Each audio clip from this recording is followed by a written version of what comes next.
accompanied by officers from the DCI, the Anti-Terrorism Police Unit, the General Service Unit, and the regular police, were deployed.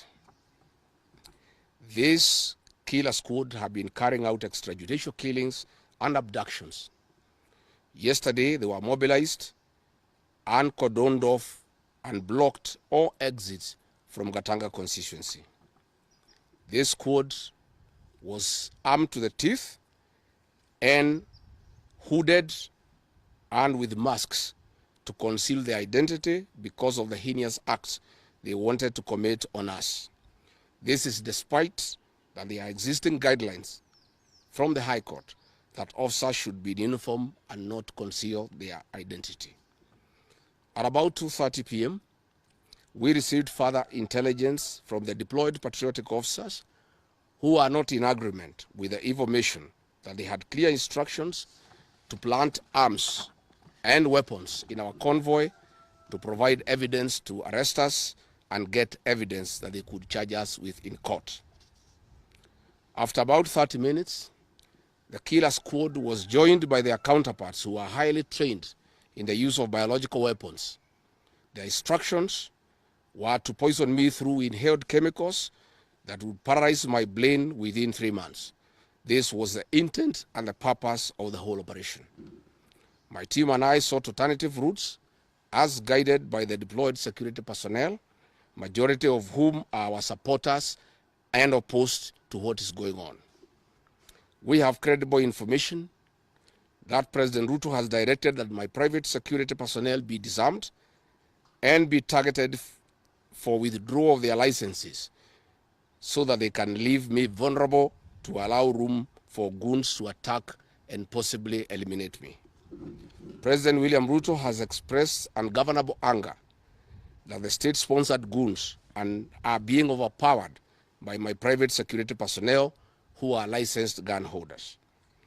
President Ruto is furious that the people of Kenya have not forgotten about the Kiambaa church massacre, where children and women were tortured in the 2007 and /8 post-election violence, and is unhappy that I keep on reminding the people of Kenya of the heinous act. I want to say that although Kenyans forgive each other, they cannot forget this, and there is nothing the president can do about it. The president was also utterly livid that I exposed his grabbing of 5-acre piece of land inside Gong Forest, where he intends to put a private hotel. About my statement on post-election violence, this was a precautionary statement and not incitement.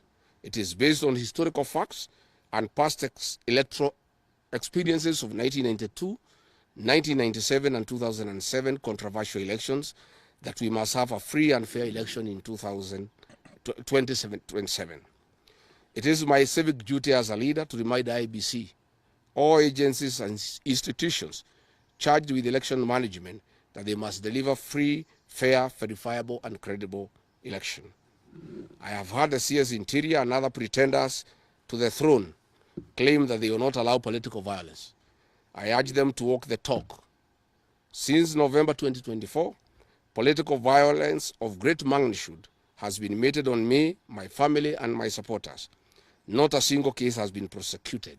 For instance, on 28th November 2024, at a solemn funeral service in Limuru, Kiambu County, I was attacked by organized criminal gangs and a police escort. On 28th December 2024, in Shamata, Nyandarua, an inspector of police flanked by criminal gangs threw tear gas canisters at me. On 23rd March 2025, at ACK St. Peter's Cathedral in Nyeri, my convoy was attacked at a church compound by a non-criminal gang and a police escort. On 29th March 2025 in Naivasha town, we were attacked by the police. On 6th April 2025, at a church service in Mwik, PCA, hooded goons attacked us inside the church. We dismiss with contempt the loose talk by CS Interior that during the DCP party unveiling, where goons dared to cause chaos were fighting for handouts from us. These were state-sponsored, but fortunately, they were overpowered by security personnel and supporters. The CS has given instructions that instead of arresting the said goons, they disarm my security personnel to give goons free access to me and my supporters in future occasions. Let it be known that our party, DCP, has organic support, and we do not pay supporters to attend our meetings the way the government is doing to people to attend their meetings. Finally, let me assure the planners of this violence that you will not stop the cause of the people of Kenya. The one-term movement and the DCP party popularity will not be stopped and will not be slowed down. The cause to liberate Kenya is not about Rigathi Gachagua. All the leaders with me.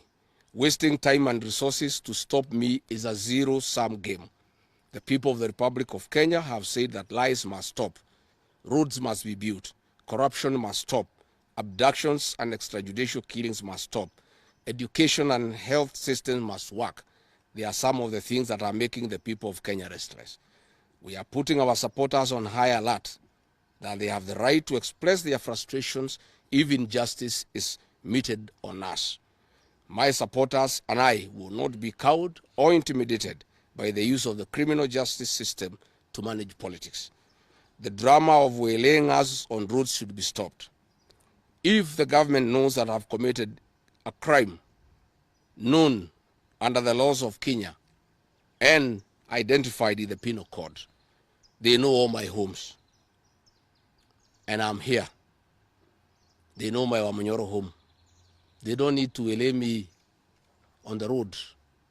Let them just come here, and if we have committed a crime, they can come and arrest me and take whatever action that they want to take. That is the end of the statement. Iko swali?